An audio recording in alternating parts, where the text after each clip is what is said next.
Hi, welcome to my channel. I'm going to do my first tutorial today. I'm going to do a 1940s inspired look. The first thing you want to do for this look is apply your foundation, or I've already done that to save time. And once that's done, you can move on to eyeshadow. The thing about this look is you want eyeshadow, but you don't want it to be necessarily noticeable. So you need a very neutral palette. I am going to be primarily using an old L'Oreal quad. It was a gift, so I don't know how much it would have cost. And I don't think they make these anymore, but I'm sure they have something similar. I like this quad because it's a matte. You can do this look with 2 eyeshadows. I prefer at least 3. This is my primary palette for that. But I've also done it with my Almay palette, which is one of the trios that they came out with a couple years ago to enhance your eye color. This is for one of the blue eyes. It's just neutral one. This one does have shimmer though. So I'm going to be primarily using this, except I'm going to use the highlight shade from this palette. I'm using 4 shades of eyeshadow today. If you only have 3, you can just skip this one. So what I'm going to do is I'm going to use my Ego Tools eyeshadow brush. And I'm going to dip it into this lighter taupe. I'm just going to apply it on the lid all the way up to my brow bone. Now obviously if you only have 3 colors, you skip this step.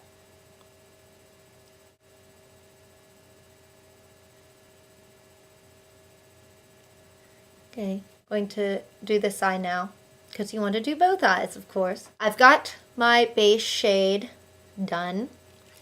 Now I'm going to go into the darker taupe, which is this one, and I'm just going to apply that to my lid. So I'm going to dip that.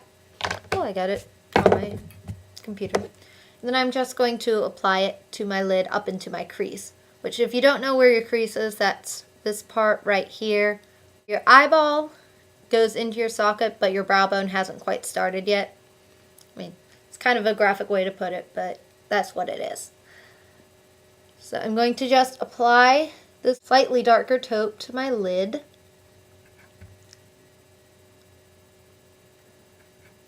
And do the same to the other eye, just up to the crease. And that's done. So you can see how we're kind of defining the eyes, but it's still not, oh my god, she's wearing eyeshadow. Okay, the next thing I'm going to do is go into my crease shade, which I'm going to use the darkest brown. Again, dipping the brush and just going into my crease. Just to kind of give it a little more definition. I have deep set eyes, but you may need a little more crease definition than I do. And I actually go slightly above the crease with mine. I don't go directly in the crease, I go slightly above it because it gives me a little more lid space. And if you want to, you can actually do an outer V. So I'm just going to do a quick outer V. And the last step for the eyeshadow is highlight. So I'm just going to use this sandy color and apply to my brow bone, right under my eyebrow. And then I'm going to put it on the inside tear duct of my eye just to brighten things up and open the eye up. If you want to, you can use your fluffy blending brush. Mine's also Eco Tools. And just sort of blend it out. Okay, so that's done. Another thing about the 1940s, they like kind of a defined brow. If you have like fair brows or really thin brows, you will need to fill them in. I don't really have to, but I'm just going to demonstrate in case you are without a clue. So I'm going to use an angle brush. This is just like a $2 or $3 one I got at Walmart. I'm going to dip it in that same lovely dark shade I used for crease because I have dark eyebrows. And I'm just going to feather it in. I just sort of feather it in, short little feathery strokes. You can see how it's filled in. Just going to do the same on the other side. same light feathery strokes. There, I'm filled in, but it doesn't look unnatural. And that's what you want when you fill in your eyebrows. You can get little pencils for eyebrow filling in. I like using a powder. Last thing is actually to brush your eyebrows just to get it as natural as possible. So I'm going to use that and then just kind of brush them up and around. Now it's time for the fun part, the eyeliner. Liquid eyeliner is actually the best, but I'm lame and don't have a black liquid eyeliner. So I'm going to use an Avon Glimmersticks pencil. It's one of the crank ones. And with this look, you just line your top.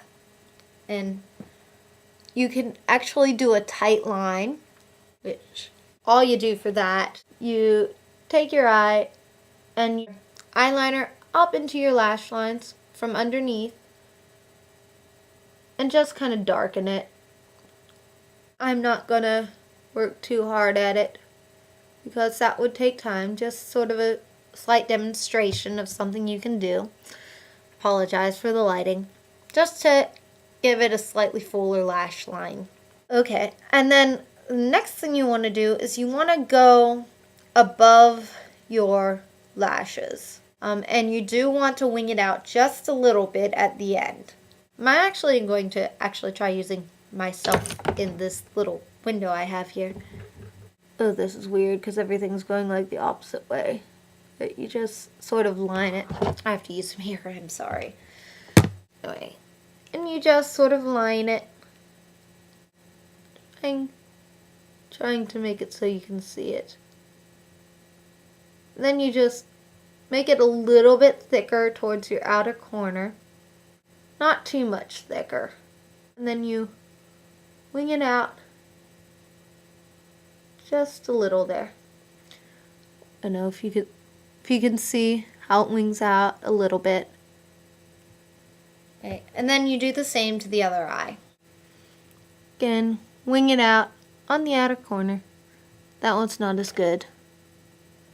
Next thing I'm going to do, which you may not have to do, is because I'm not very good at eyeliner, sometimes it just looks kind of funky. So I'll use an angle brush to blend it so it's not quite as messy. So again, I just take my angle brush, kind of blend it across, kind of to make a nicer line. You want it to be fairly bold, but if you're like me and have eyeliner deficiency, this is a trick you can do to make it a little bit less. I suck at eyeliner. Next thing is you want to curl your lashes. Well, preferably you curl your lashes. Obviously, if you don't have an eyelash curler, you can just skip that step. But eyelash curlers look like that. They're all pretty much the same. This one happens to be a trim and has a little grip. It's like $3 or $4. Trim also has one that's just a silver one that's like $2. And then you can get them from Revlon or I guess Elf. They all pretty much work the same. You don't need to spend a lot of money on these. And all you do is you kind of wiggle it into your lash line. Because this is black, you can't really see my lashes against it, but you want your lashes through it, and then you squeeze. And then if you want to, you can pump again. And it just kind of lifts your lashes a little bit, gives you a little bit extra curl. I like to do it before I apply my mascara, but you can do it after. Your mascara can sometimes act as like a gel, or you can even supposedly use a blow dryer on this and kind of do a heat styling. Just don't put too much heat on, otherwise you'll scald your eye, which is never fun. And you curl your other lashes. And then to finish off your eye, you use a mascara. Any black mascara will really do. Something volumizing might work a little better than lengthening. I have Professional Super Thick Lash Mascara from CoverGirl. which runs about $5. And this is actually what I have in my stage makeup kit. And you know, it has a fairly large brush. And it's just a nice mascara. And you apply it as you would mascara. Just under the lashes. And you can also do falsies if you want. And then your eyes are done. Yay, starting to take shape. Blush. Now, with the 1940s style look, you don't want a really bold blush. You want like a nice peachy pink or pale pink or possibly something a little more orange if you're darker complected. I'm just using my Physicians Formula one that came in my Flawless Complexion Kit, which I did a review on earlier. And I'm going to use my blush brush. If you want to, you can actually do bronzer to contour. And then you just dip your brush and apply it to cheekbones. And you just brush it on. You know, just a hint of color there. Then you just do the same on the other side. And you got your blush done. And the last thing, and probably the most important thing of any 1940s look, is the red lipstick. This one happens to be Revlon Colorburst in Crimson. I've already moisturized my lips with my lip balm, so I'm just going to apply it. I am currently in the market for a good 40s red lipstick. I've yet to find my perfect shade. This is the closest I have, but it's just a hair too dark yet. And I am going to do a review on like several types of lipsticks I've tried to find my perfect red shade. Now you can use lip liner if you want. And then I'm actually going to put a lip gloss on top of this lipstick. And then that will finish up my look. And then you can use like a tissue or a Q-tip or something to touch up any edges you might have gone over on. No one's perfect. I've probably overshot some things too, but this video's gone on long enough. So, you know, my hair isn't exactly 1940s, but I can bring it down. And then, there you go. Most people should be able to pull off this look. The key is being able to find your perfect red lipstick. There's your 1940s look. Toss in a cute little cocktail dress or a blouse and you're good to go. Bye.